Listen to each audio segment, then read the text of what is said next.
I am an executive. I joined June 29th for the $9.99 deal, and I am shooting for Ruby. I love it. I freaking love it. Okay. What do you want me to do? Do you want me to introduce myself? Introduce yourself. Yes, please. Okay. I'm Kelsey Thornton. I started the business about 2.5 years ago, which is crazy to think about. But I honestly just joined the business for, $500 a month. That's all I wanted. I just wanted to have some room where I wouldn't feel bad about getting my hair and my nails done. And so for me, I didn't really know what to expect from the company, but it's far exceeded my expectations. In the 2 years we've been in, we've earned $172,000 in bonuses. We've done more than we ever thought we could. And so it's just been like an adventure from the jump. Me and my husband are both triple diamonds in the company. And so we are just super excited to see where the future takes us. Thanks for having me on too. Huh? I said, thanks for having me on too. Girl. All right. So I want to know what your daily musts are. Okay. What? So for me, I do like a 6 list, but for me, there's like the 4 things that I do that are literally like non-negotiables. So for me, the 4 things I do is number 1, self-development. I do 15 to 30 minutes of self-development. And a lot of times, before I actually was able to retire from my job doing this, but I would just listen to like a YouTube video of like Jade Hooper or anybody else that was just like pouring into me at first. And I would just listen to it on my way home from work or to work, or when I was getting ready for work, or when I was folding laundry. But now I'm really a lot more intentional with that time. So I really try to make that like a 15-minute quiet time for myself and like turn my phone on airplane mode. And I just do 15 minutes of just self-development.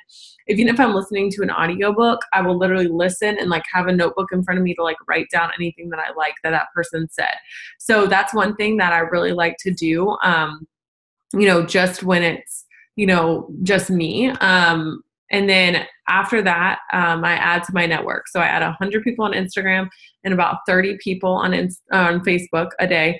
I don't take a lot of time for me. A lot of people are like, oh my gosh, that takes me so long. I'm like, no, this does not take me that long at all. Because I know on Instagram or on Facebook, not every single person is going to add me back. That's just the expectation. So I'm not going to sit there and, go through their entire profile to see if I want to add them before I know if they're even going to add me back. I want it to be something where I'm going to add them. And then if they add me back, then I'll check out their profile. But I'm not going to spend time checking out, half of those people's profiles. They're never going to add me back. So I just wasted that time. So when they do add me back, then I'll make sure there's somebody that I want to have. But I just normally judge it by the profile picture. So I go to like a boutique online or anything like that. That pops up that catches my eye that I know they're kind of targeting me or it's a sponsored ad. I'm like, okay, there's more people that they're targeting that are like me. And I want to find people like me, right? Because that's who I can relate to. And so I go there and I just go add. Maybe if they have like a weird profile picture, I won't add them. I don't necessarily just go right down the line, but I just base it pretty much off their profile picture. And then once you have a tab in Facebook, so it says recently added. And so I'll go there like once a day and make sure anybody who added me back is somebody that I actually do want in my newsfeed and on my profile and one of my friends. So once I do that, that's pretty much how it goes. On Instagram, it looks very similar.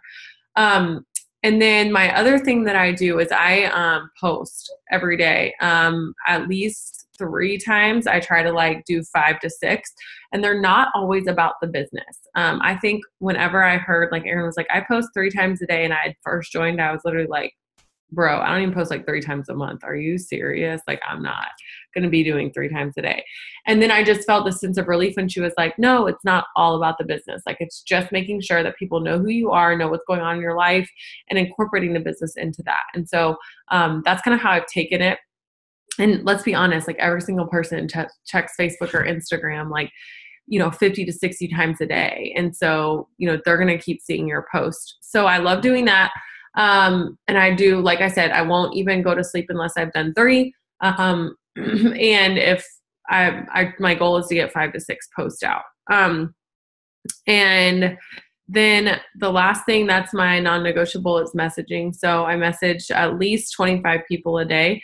Right now I'm pushing really hard. So I'm trying to do 25 on Facebook and 25 on Instagram. So that's where I'm at in the process, just because I'm pushing for the next, 90 to 120 days, preparing for conference and just crazy busy season that's upon us. So I'm going to plant as many seeds as possible, with just expectations that they're going to sprout when they can. So those are probably the 4 things. So self-development, adding to my network, posting, and messaging. That's awesome. So when you send out your messages, and you said, what was it, like 25 a day? Uh-huh. What is the average amount of people that you get to respond to you in a day?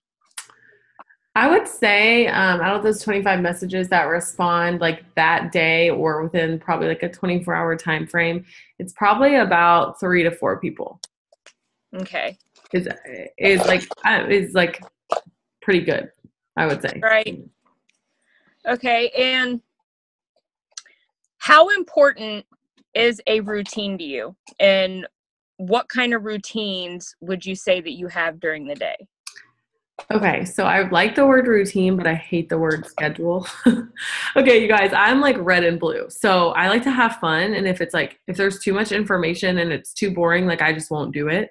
So if I have oh, you're doing this every single day at this time, I'll get really bored with that. I'm just like, I can't, no, like that monotony, like I just don't have any fun with that. So I try not to have make it too strict. I mean, that's the beautiful thing about my position is I have that freedom of time. So when I was working full time, it was a little bit different because I had to have more of a schedule, if that makes sense, because I didn't have as much time. But now because my time is more of my choice and I get to work the business when I want, in that time, then I'm like the word routine more. So I love doing self-development in the morning. I mean, what I actually do is I wish I woke up earlier. And that's one of my goals, which I'm super pumped because I just got the keto coffee today and I'm literally going to look forward to having it every single morning. So maybe that will get my butt out of bed. But what I do is I wake up, my kids wake up around 7:30, mostly Deuce first and then Mac is dragging out of bed. But so they wake up and I get them off to school. Okay. So I don't even look at my phone before then because that's my time with them and they both go to school and I want to spend it with them. And I'm kind of I'm all in at whatever I'm doing. So I really try and have that time to put my phone down. So I don't even look at my phone until they're off to school. Once they're off to school, then I'm doing my self-development. I'm taking my products. Maybe I'll do a little story of me taking my products. I'm making my morning post. And then I'm doing my self-development. And I typically don't do my self-development until after, I actually get my morning post up because sometimes it can be late. It really depends. If I have some time, in the morning, I'll do my self-development first. I really want to try to start doing my self-development first because I've gotten in a bad habit of not doing it before I look at my phone. But I actually like to do some self-development at night too. So but when Brian and I go to bed. So basically my routine, like you said, kind of looks the same, but there's always something that pops up in my day, right? Today I went and got my eyelashes done. Brian's recovering from his procedure. We went to the movies. So we've done different stuff. We do different stuff today, but I've still got in my work. So like I said, I don't have an exact schedule that I do, but I try to have little checkpoints throughout the day. So for instance, one thing I do is okay, before 12 o'clock, have I at least gotten 20 messages out? That's my goal. I have these little time checks and I don't care what it looks like. And I always say this, Brian always says there's no picture on the scorecard. If they barely won a game, if they played really bad, right? And they just barely won a game. I'm always they're just saying there's no pictures on the scorecard, right? Because it doesn't matter. A win is a win. Your record is still 1-0 if you won that game. Well, I like to say there's no pictures in your checkbook. There's no pictures on your paycheck, right? So it doesn't matter how you get the work done. You could be having a baby on your hip, sending out messages and sending out voice messages. And to you, it might look really sloppy because it's not sitting at a desk and it's not, doing it like your dream job would be. But if you get the work done, that's all that matters. It doesn't matter what that work looks like. because you got those messages out, you know? And for most of us, our lives aren't exactly what we look like on social media. You know, I'll send a picture of like my feet up, and like really when I'm posting that picture, I'm actually chasing around my kids, you know? So it's kind of ironic, but at one point I was sitting there doing the work and in peace and silence, but those times are rare, and it's okay. You know, it's not that you're lying, you're just showing the best of yourself, right? It's like when you're going for a first impression at a job interview, you're going to look probably the best you've ever had at a job interview than you do the whole rest of the time you actually have that job. But that's what you're supposed to do. You're supposed to put your best foot forward on your first impression. And so that's what we're doing on social media. But we always have to remember that, because then we hold ourselves to these standards. Like, oh, our life is supposed to look like this. Our work is supposed to look like this. Our ex is supposed to look like this. You know what I mean? Like whatever it is that you're pulling that standard to, like my parenting is supposed to look like this. And we all know that the reality of that is not what it actually looks like on social media. And so, mine is really sloppy. I mean, I'll just be honest with you. It's not really pretty. Like sometimes it is and sometimes it isn't. A lot of times I'm finding pieces of paper that I've written potentials names on and, you know, just trying to find a system to get more organized. But most of it is literally just me getting it done. That's awesome. So your kids go to school, like preschool, or? Mm-hmm. Yep. That's nice. Yep, they go to school. I mean, they're 1 and 2, so I literally could not get anything done. Like when they're here, like, I mean, I had a wrap party at my house last night, and one of my friends was here helping out because Brian's obviously recovering. But it was still, I mean, it's fun because I can do the business with him, but I also like, my dream was never to be a stay-at-home mom. I mean, not that it's bad if you want to be a stay-at-home mom, but like, I know that like when they're older, they won't have to go to like an after school care until 5 o'clock when I get off. I'll be able to pick them up at 2:45, or I'll be able to pick them up at 2:30, you know? But I do need my time. And when they're older, you know, they're not going to be as crazy. Like right now, it's like if I look down for 2 seconds on my phone and try to get a message out, Juice is lighting up the house. So it's just like, you kind of have to figure out what you're like, you're normal, and that's fine. That's what stage he's at. And that's what I think it's so hard for a lot of people to remember. It's like, this is just a stage, right? This is just a season of your life. It's not going to be like this forever. And so for me right now, I don't like, honestly, I would drive myself crazy if they were here with me full time. Because that's just not what I love. And some people want to be at home full time. And you know what? Whatever floats your boat, you know, to each his own. And I'm not here to judge, and I'm not here to say what's right for your life or this person's life or whatever. But I know for right now in our life, I'm pushing hard so that they can have that college paid for, so they can have that stuff down the road, so that I can have that. And you know what? If that means me dropping them off at school, where, I mean, they cry when they leave because they love it so much. But like they like when I pick them up at daycare, Mac like runs away from me. She doesn't want me to pick her up. She's like, no, I don't want to go home. I'm like, okay, you psycho. Like, come on, I don't beat you at home like that much. I'm just kidding. But like, you know, I mean, it's like, though, that's what they love to do, and we can afford to do that. And that's the beautiful thing, is that, you know, sometimes I might not drop them off till 11 o'clock in the morning because I just wanted extra snuggles. Or when Deuce had strep throat last week, I didn't have to worry about calling off work or checking if I had PTO or whatever. I was just able to be at home with him and make sure he got the medicine, and make sure that the doctor's appointment, if the only doctor appointment was at, you know, 10:30 in the morning, I could go to that, because guess what?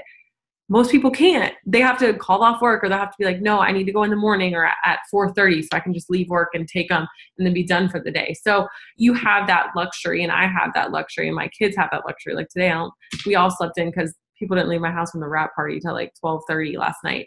And we all slept in until like 8:55, which like never happens. And so, you know, they didn't get to school, but our alarm clocks didn't have to go off. And so, you know, they go to school and there is like a routine, but there's no schedule where it's like at 9 o'clock, this has to happen. Right. Yeah. I used to hate it when Cece would go to school before I started this business. Let me tell you, I enjoy it now.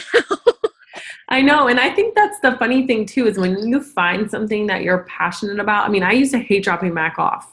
Literally, I would like cry sometimes because I didn't want to go to that job. And I think it was more because at that point I would have rather been at home with her. And now I'm like, no, I'm like excited to get home and work when I drop my kids off. And I'm excited to like have that time. Like I love what I do.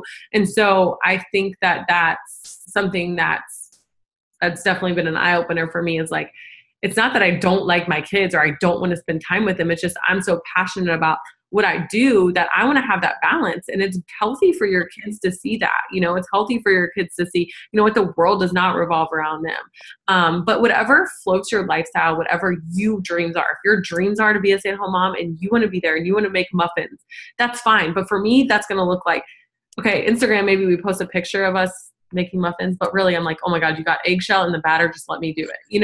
Like that's just my life. So it's whatever your life is, and my life might be different than what your dreams are, but that's totally fine. And that's the beautiful thing about this business is nobody's telling you this is what your dream should look like. This is what your life you should want your life to look like. You're amazing. And hilarious. Like you can speak inspiration to me and I'm like, yes. And at the same time, I've got tears rolling down my face from laughing. You're great. Oh my God. So like, do you ever have days where you just, and maybe if not now, maybe in the past, where you're just not feeling it? Like you're just not in the mood today. How do you fight that? How do you get through those feelings of just not feeling it in the moment? Yeah. So I think one thing I've definitely had those days, first off, and I still have those days. But I think what happened is I used to have those days and now I have those moments, if that makes sense. So those moments haven't changed my day now because I can recognize it and I can acknowledge it and I can have a pity party for, 3 minutes and then I'm over it. But I think the main thing that I would say to people who do struggle about not feeling motivated is I think a lot of times we have this false expectation that we're supposed to feel motivated every day, right? Like motivation is a feeling. Okay. So have you ever, I love that, Cody. That's so good. I've never heard that. Take a breather, not a break. So have you ever thought about it? Like you're in a relationship. And at first you are in lust and you are thinking that your significant other or the person that you're in love with is the best thing since freaking Channing Tatum, right? You are oh my God, you're all about this person. You are loving life and you are just this is awesome. And then you know what happens? Life gets in the way and all this stuff happens. And you know what? Not that you just, those feelings don't come as easy. Okay. And sometimes that can happen in the business too. And that's okay. But what you have to realize is that your bank account does not care about your feelings. Your freaking team or your check or whatever you're trying to accomplish, your goals, they don't care about your feelings.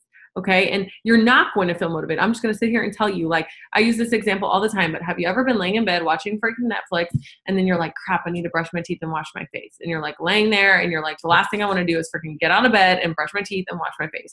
Right. And you're but I'm going to be nasty AF if I don't do that. So you get out of bed and you don't feel motivated to do that. But guess what?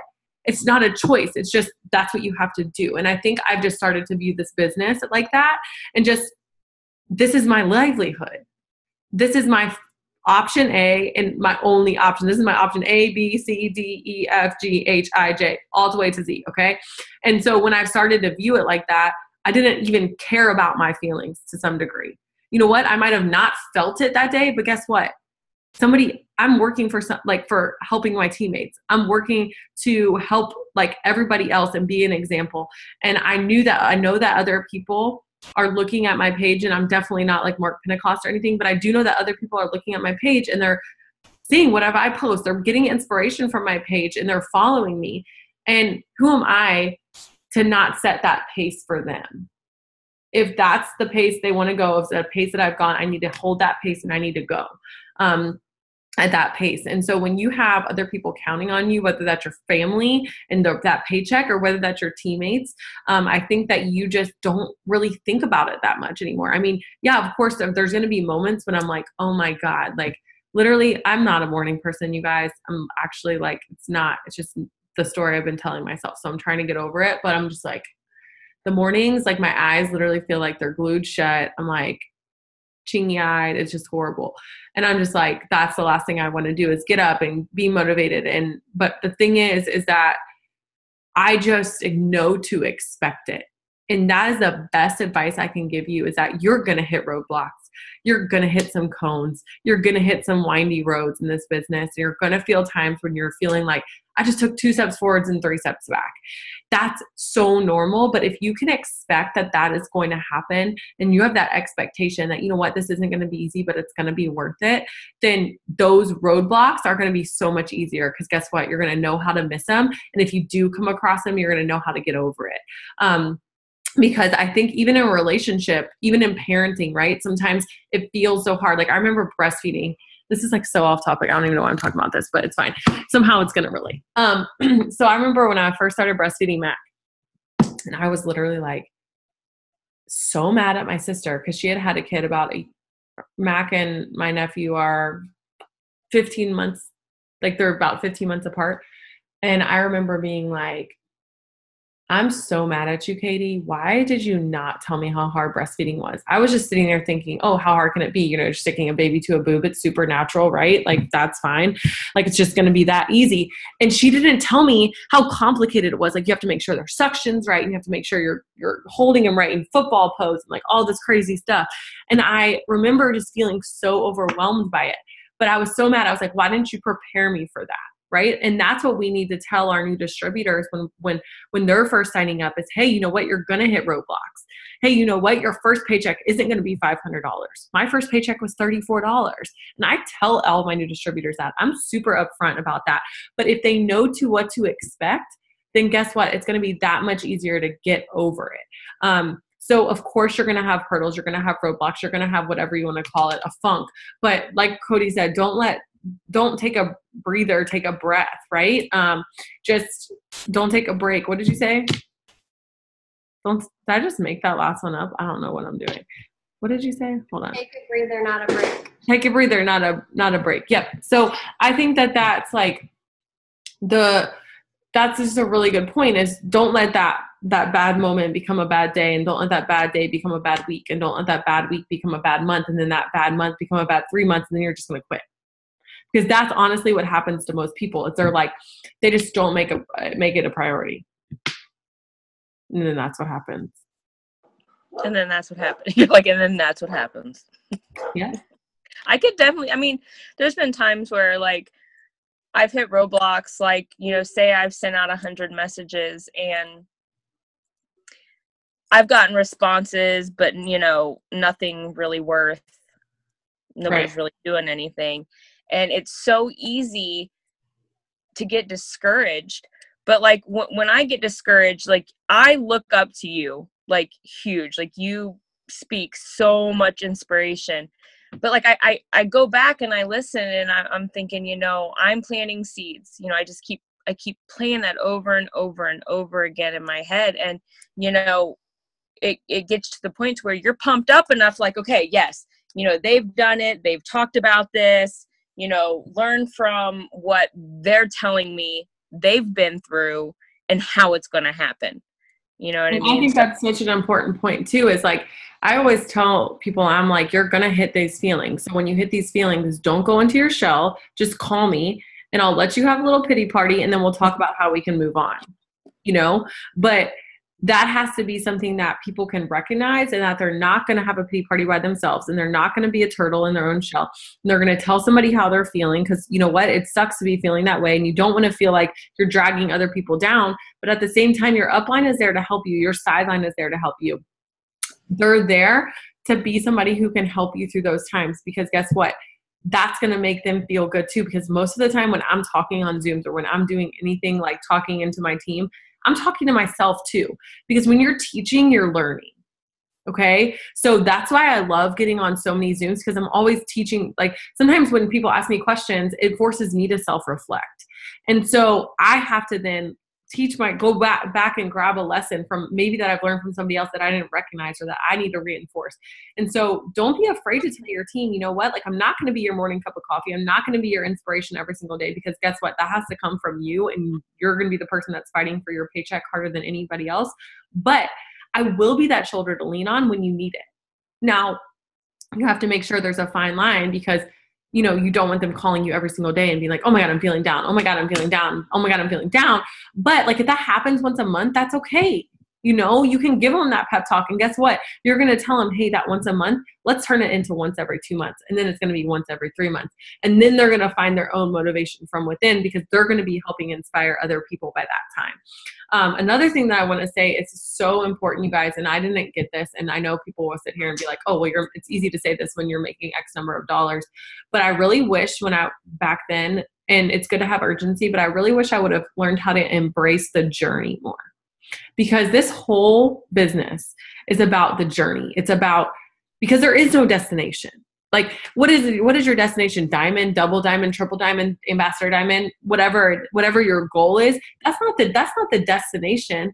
That's just the point where you can say, okay, I hit that milestone. What's next? Okay, I hit that milestone. What's next? But the most amazing part is all the people that you're helping along the way and the person that you're becoming. And I think sometimes we don't give ourselves enough credit. You know what? You might not have signed a distributor today. You might not have signed a loyal today, but guess what? You're not messed up about it as you were 2 days ago. Because if you were putting all that pressure on yourself 2 days ago and you did some self-development and you got over it and you got over yourself and you just kept asking, you just kept doing it, and you poured into your team pages or whatever it is, and you kind of just got linked up with somebody who helped you overcome that, you just grew from where you were 2 days ago. And I think sometimes we can miss the mark on that. And sometimes we're so concerned, and we do want to be concerned with what makes us money, right? Which is signing loyal customers and signing distributors. But the most important thing and the most important investment you can make is in yourself. And so that is so important to continue to make that investment to yourself every single day by growing. That's Tony Robbins says, the only guarantee that tomorrow is going to be better than today is if you grow. Right. That's awesome. So something I admire about you is your relationship with God. Like, I really admire, how close you are with him. Like, is that something that you were raised with, or was it something that, blossomed at a certain time? Well, I appreciate you saying that. That means a lot to me. But so I grew up Catholic, you guys. I grew up like semi scared of God. No joke. Like semi like, oh shit. Like, oh crap, sorry.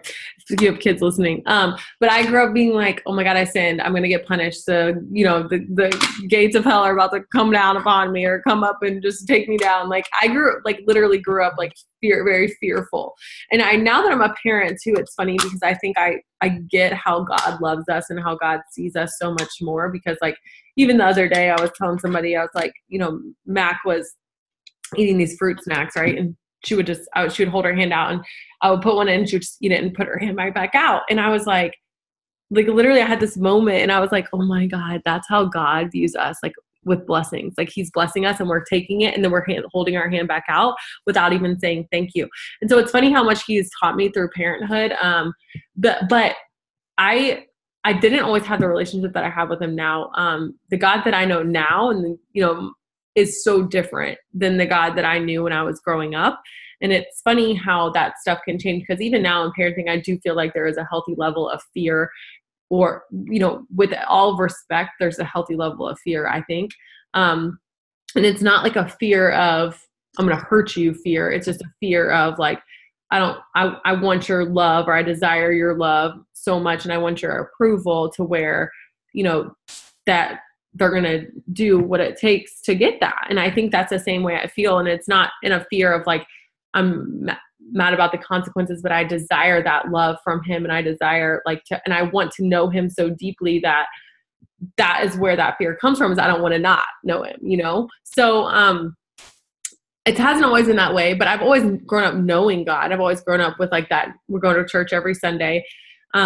And it's funny because Brian had a relationship with God when we met, but his relationship wasn't going to church every Sunday. It was just like he would, have his praise in the car and he would listen to Christian music. And he was like, I don't feel like I need to go to church every Sunday. And I was so used to going to church every Sunday where I was like, no, I feel like I need to go to church every Sunday and be in his presence. But I've learned, even if we do miss, I'm going to miss church this week because I'm going to go to Chicago boot camp. But, I've learned that I don't necessarily have to be in church, to be in his presence. And that's not something that my family grew up teaching me. It was more like, we're going to spend this time with God. It wasn't like, hey, let's pray as a family together. So me and Mac, we say our prayers every night, and we talk, and I think that it's so fun to see, like, even recently, one thing we taught ourselves, like, do you know when Jesus' birthday is? And she's like, Christmas. And it's like, that's the type of stuff that my family wasn't necessarily about. Like, we didn't pray as a family. We didn't, do any of that outside of going to church. So that's kind of how it's been with me and God. And it's definitely grown through this business. I don't think you can survive in this business without some sort of faith, because there's moments when you're literally just like, am I doing all of this for nothing? Like, God, please just give me a sign. And then, like, the next thing you know, you have 3 potentials in your inbox or whatever. And, you aren't knowing that you're in the right business, or somebody shoots you a message of encouragement and you're like, it feels so good to be around people who are uplifting and supporting. But, that's kind of been my relationship. And I think that that's been the coolest part of all this, is to see me getting more comfortable talking about him, and just being so open. I've never been uncomfortable, like, mentioning God. I just was always like, I don't want to make anybody else feel uncomfortable. But I'm kind of at the point where I'm like, this is me. This is who I am. He is one of the most important parts of who I am. He is my maker. He is my creator. And you know what? Like, it's just like, if you don't like another personality part of me, then, move on. It's fine. I'm going to accept it. But, the best part, I will say the one thing that has really helped me in this business because of me knowing Jesus is, I pray to myself every night and every morning that I see people the way Jesus sees them. And I am not a patient person. But that prayer has made me a lot more patient with people, not with results necessarily, but with people, because I've really just tried to give people a lot more grace, to forgive easier, to do that, because for me, that's just a huge part of it. And, it's so easy to be judgmental and, just to fall into that trap. But it's amazing how much just being silent can eliminate that gossip. Not necessarily being like, hey, you don't need to talk crap about that person or whatever. But if you're just in a conversation, have you ever noticed if you don't say anything, or you're with somebody and you're gossiping, and then there's one person who just doesn't say anything, it's just kind of awkward, because you're like, oh, you're not going to talk crap with us. And I've noticed, I've just tried to stay silent a lot of times recently. And it's been so cool to kind of see that all of that gossip and that negativity just downplay, because you just don't add to it. Right, exactly. Like, that's all. Yeah, I definitely admire, your relationship with him. I think it's amazing, the things you post when you talk about God. Thank you so much. That means a lot. Yeah. Probably the best compliment somebody's given me. Well, and then I look at it, and you're such an inspiration to me. And, I look at your relationship with God, and, and I'm like, and I think you're so wise. Every time you speak, you always have something very wise to say. And, I put those two together, that you're always praying, you're always looking to God, and he's giving you the answers, is how I feel about, when you say things. You know what I mean? I love it. I always tell a lot of people, like, a lot of times I'll like black out on Zooms, and cause I pray before. I'm like, just give people, like, just let me speak to somebody. Like, I pray before I get on Zoom, like, just let me speak to somebody that, I feel like needs it. Let me speak into somebody's soul, and, say the words that people want to hear or need to hear, most importantly. But sometimes I'll like black out after a Zoom, and I'll be like, oh my God, I have no idea what I just said. That was probably so horrible. Like, and it's not like it's like some crazy thing where I'm speaking in tongues, obviously, but it's like, sometimes I do feel like he just kind of takes over that part. That's incredible. That's awesome. I love hearing that. So you're a red, right? Your color? Yep. I'm red and blue. Okay. Well, I'm a yellow. But for anybody watching that is a red, have you ran into anything in this business that, where your red personality might create an obstacle for Yeah, you? absolutely.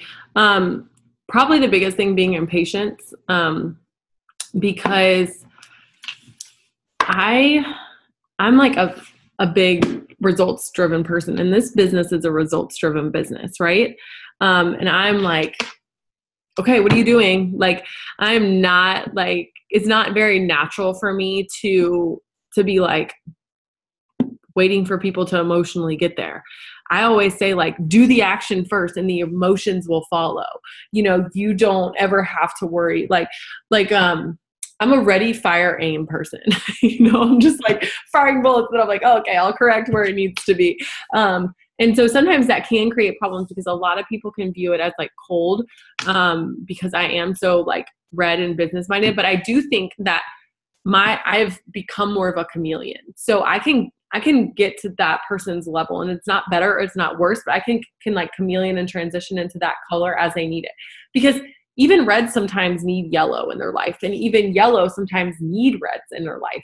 And so whatever that person needs, I don't base it on what color they are. I base it on how they're feeling and what they're going to need based off that feeling. So if somebody's like calling me and they're like, oh my gosh, I'm so disappointed in myself, haven't been working the business like I need to, I'm not going to beat a dead horse and be like, oh my God, yeah, you suck. Like whatever, I'm going to be like, no girl, we've all had those moments, and we've all done this, and I'm just going to encourage her and be like uplifting.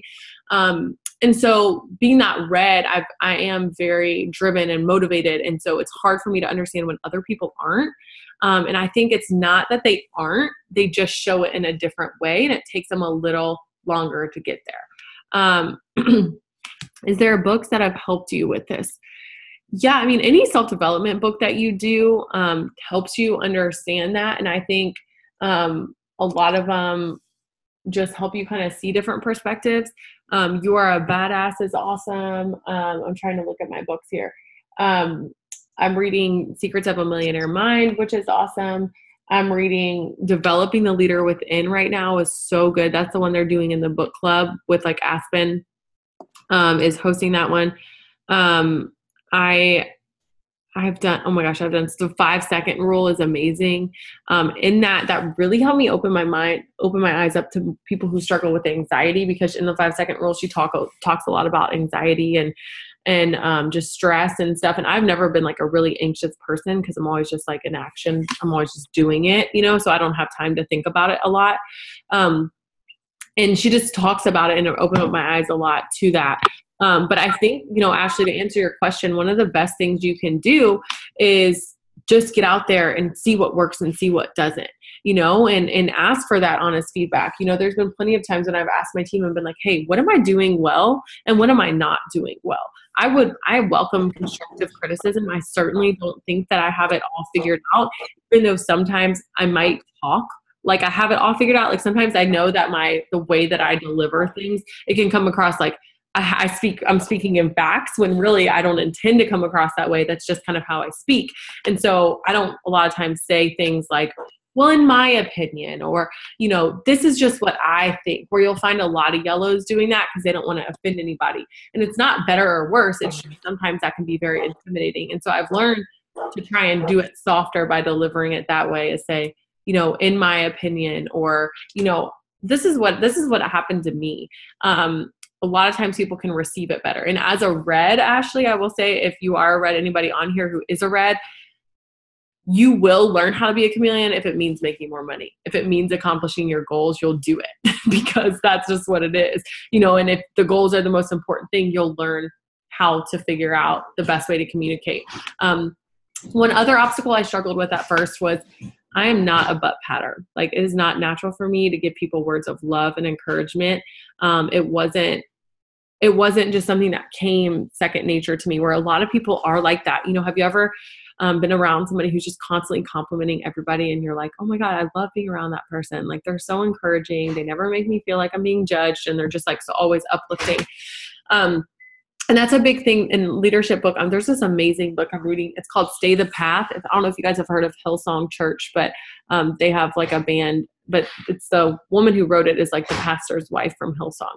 And it's called Stay the Path. And it talks about, it's not necessarily just leadership, but it's life, love, and leadership.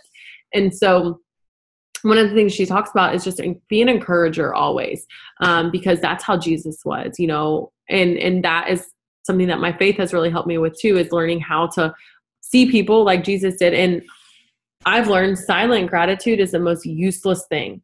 If I were to ask you, Melinda, and say, Melinda, what's Cody like? Like, I don't know Cody, you know, and you were to tell me, be like, oh my God, Cody is so awesome. She's literally so kind. She's so caring. She always calls and checks on me, or whatever you want to say about her. But you've never told her that. What use is that? And I think I didn't realize like how much I was doing that. And so I just kind of had a moment with myself where I was like, oh my gosh, like I need to be telling these people, like if somebody else asked me, like, how is this person? Tell me about this person. And I've never told them that. Shame on me that they don't know how I feel. And you want to be around people more frequently if they make you feel good about yourself, if you know that they like you. And so if you're constantly saying like, I'm so proud of you, look what you've accomplished, like you are so impressive with this and that, and it's not fake, you really do believe it, it's just you're calling it as you see it, people are going to be so much more receptive to you, and they're going to be so much more receptive to hearing you and where you come from, because they know that you have like their best interest at heart. I am so glad that you stopped when you did, because my dogs have been barking like nonstop the whole time. And I thought, oh my gosh, when I get back on here, these dogs better shut up. Like, seriously. No, like when you were talking about somebody that's like always complimenting and stuff, like I'm a yellow, and I feel like that's me. Like I'm always trying to make other people feel better. But see, where I've run into some issues being a yellow is I don't want to push too hard on somebody, you know, and for me, that is an obstacle where I feel like I'm being pushy, or I feel like I'm being rude, you know, like, because I'm so emotionally driven. And so like, my advice that I would give to you is that you have to ask the right questions to begin with about what that person wants, where they stand, and say, you know, what do you need from me? Like, right. What do you need from me? How is the best way that I can lead you? And I ask that question almost to every single person that joins my business. And I'll say, you know, okay, so your goal is Ruby, and how quickly do you want to get there?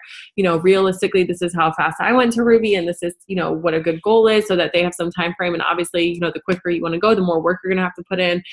And based on what they tell me, then it's my obligation to push them to that, because that is what they joined this business for. And so my thing to you is, emotionally, you have to view it as, okay, like if they told me they want that, what kind of leader am I if I don't help them achieve that?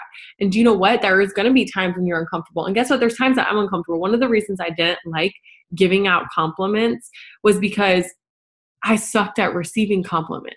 And I didn't want to make anybody feel uncomfortable by giving them compliments, because I was always like, oh, like people would be like, oh my God, you look so pretty. I'd be like, no. I'm like, oh my God, this old shirt, like this hair, like, are you serious? You know, and I still sometimes find myself doing that, but sometimes you just have to say, oh my gosh, thank you so much. That means a lot. And so don't let what's wrong with you keep you from recognizing what's right with everybody else. And so that is something that I've realized, is that, you know what, like that old saying of like, treat others that you want to be treated. That's not really true in this business a lot of times. Like, I need Eric Thomas to yell at me every morning, but you might need Joel Osteen to pour life into you and speak positivity. And so that's not a bad thing. That's just your personal preference, right? Just like some people like vanilla, some people like strawberry, some people like chocolate. It doesn't matter. Not one's not better than the other. It's just a matter of personal preference. And so recognizing that, you know what, like, these are my strengths. Like, you are an emotional person, but guess what? When you're pushing that person, you can say, you know what, I'm doing this because I really want this for you. And it would make me so sad if you didn't achieve this. And this is uncomfortable for me to push you. And I don't want you to think I'm pushing you too hard, but here's what you really need to be doing. Because yeah, it might temporarily hurt their feelings in one way, but it might also, they're not going to like you 3 months from now if they're not where they want to be either. And so that is so important to remember the longevity of it, because sometimes we can forget long-term, short-term pain, long-term gain is what I say. That conversation that you just made up, you know what I mean? Just a second ago. That's literally like a conversation I had like 2 hours ago with somebody. Because when I speak to people, like everything that I say always has a deep emotion in it. And I can't get around that. You know what I mean? And like, I think sometimes it's okay, Melinda, to be like, hey, you know what? Are you open to some constructive criticism? And just ask them. And if they say yes, be like, okay, I'm talking to you right now. It's like a business, business to business owner, and as a business partner. And then preface it. And then that way you can have your business hat on. The hard thing with this business and, for like you visual people, like, if you're thinking about wearing hats, right? People always say, oh, you wear so many hats. Most of the time in this business, you're putting your business hat and your friendship hat and they're overlapping because we're loving on people and we're encouraging people and we're doing all these amazing things and we're helping them do all these things. But there does come a time when you do need to separate the two. And I think that people respect your business more when you're able to do that. And so if you are able to say, you know what, are you open to some constructive criticism? Can I talk to you for a second, business owner to business owner? And if they say, yes, absolutely, then say, okay, great. So this is obviously not meant to hurt your feelings, but this is what I've seen and I know where you want to go. So there are just those times when it does need to be separate, and they will respect you more when you do take that ownership of how seriously you're taking your business. That's incredible. Like, thank you. I told Cody not long ago, like when I first met you at OTOM, One Team One Mission, like I told Cody, I told Cody, I was like, I was starstruck. She's oh my like, gosh, you're so what? I'm like, no, you don't understand. I'm like, Kelsey's my girl crush. Oh my gosh, you're hilarious. But it was like you came up to me and like I was like I got all like tongue tied and was like, be cool, Melinda, be cool. You're hilarious. Oh my gosh, stop. No, but you're awesome. Thank you so much. Well, girl, so if you could give just one tip, what would that tip be? Like just overall? Just a general tip about this business. Never stop learning. Because in this business, the moment you stop learning, that's when you stop teaching. And when you stop teaching, your team dies. And if you want to keep teaching, you always have to keep learning. I've said that so many times. Yep. I just say like your destination should be growing every day. I mean, that's just not a destination, but that should be your goal. It's just to get better than you were yesterday or today, be better tomorrow than you were today. So, just constantly know that you're going to be learning and you're going to make mistakes. And the person who makes the most mistakes is typically the person who's the most successful. Michael Jordan also missed the most shots. He also missed the most shots. Do you guys realize that? Like he was arguably the best NBA player in history, but he made the most shots, but he also missed the most shots. And so you just have to keep making attempts because you're going to make some shots. You're going to miss some, of course, but the makes wouldn't be worth it and as rewarding if you made every one anyways. I also like the, what's that guy's name? I should know it. The CEO of Starbucks. Oh, I don't know his name, but how many times did he get turned down by banks and so many times. I know. That's crazy. I know. I went through a list. I went through a list one time of, and like if you listen to like all the great speakers like Eric Thomas, he was poor. He talks about eating out of trash cans and stuff. If you guys haven't read the book, Secrets of a Millionaire Mind is the most amazing book. Secrets of a Millionaire Mind. And it literally just talks about how we all have like a financial blueprint. And so if you notice, if you've looked at any studies about lottery winners, they always go back to the earnings that they were before. So no matter what they win, could be $20 million, they're always going to go back to that financial like position that they were in before, because they don't have the mindset to keep that money and to hold on to it. But if you have like Donald Trump, for instance, he went bankrupt like 7 times. No matter how much you love or hate the guy, like he's always made his way back to the top, because that was what his financial blueprint was. And so it just talks about like getting to your financial blueprint and how you can change that, because you can change it.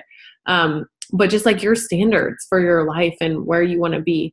And that would probably be my other tip that I have, is always keep learning and raise your standards. Raise your standards for your life, raise your standards for yourself, raise your standards for your bank account, raise your standards for your relationships, raise your standards for, who you invite into your business and who you want to have in your business. I mean, there's just so many things that when you raise your standards, everything goes up. Absolutely.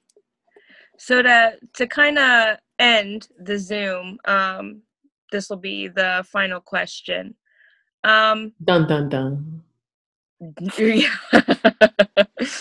So what is something that you wish somebody would have told you when you first started that you ended up having to figure out on your own?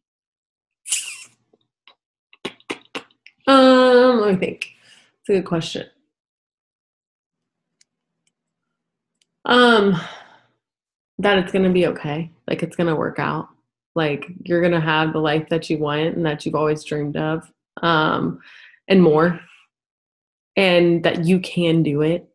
I think that I have this like people think that I'm like this, have this hard shell and like I've always had this crazy confidence, but every single person, no matter who you are, deals with doubt. Yeah. Secrets of the Millionaire Mind. I'll type it in there for people real quick.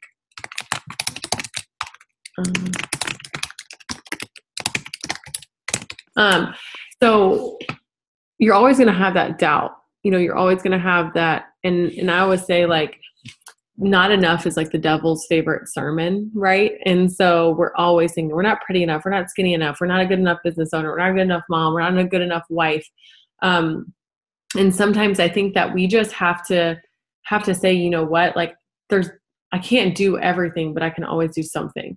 And I obviously believe that I could do it, or I wouldn't have like stuck it out. And that's how all of you guys are to some degree. You believe you can do it. It's scary to say it 100%, you guys. It's so scary, because guess what? What if it doesn't happen? But you guys, what if it doesn't happen? You're not any worse than you were before you wanted it, before you claimed it, before you went after it. I claimed I was going to go Prez last month and it didn't happen. But guess what? I'm that much closer than I would have been if I didn't claim it, if I didn't push for it, if I didn't try for it. And I think that a lot of times we've gotten so scared of failing that we're frozen. And when that happens, that's a really scary place to be, because we're like, oh, well, I don't want to go on this side. I don't want to go on this side. But guess what? You're never changing because you're not trying anything else. And so you have to be willing to kind of recognize that, you know what, it's going to be okay. Like, you're going to make it. And you know what? Don't adjust your goals. Adjust your time frame. Okay? Like, just because you don't hit a goal in a certain time, or it doesn't look like it you thought it would, right? Like I said, there's no pictures on your paycheck. So just do it and just deal with it, and know that it's going to be okay, that you will get to your goal if you keep going. The only way you're going to fail is if you quit. And that was the hardest thing for me. I think because I know that this business, and you can work it part-time, but you have to be all in, if that makes sense. You can work it part-time, but you have to be all in. And so I'm an all-in person anyway, so that part wasn't hard for me. But I just wanted to figure out, how could I do this business? How could I be successful at this and raise a family and do this and do that? And you know what? You guys are all going to have to make sacrifices. Okay? You're just going to, but it's going to be worth it. And those sacrifices, they're for a season. If you push for these next 90 or 120 days, ridiculously amazing things will happen. I promise.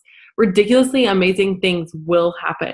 Get all of your butts to conference, go to an event, be around like-minded people who see the vision, and create that vision for yourself.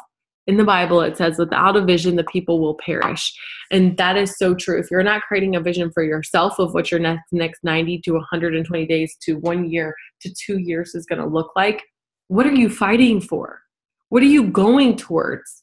You have to do that for yourself. You have to do that for your team, because when people join this business, there's a really good book that I like to give to new people. It's called The Magic of Thinking Big.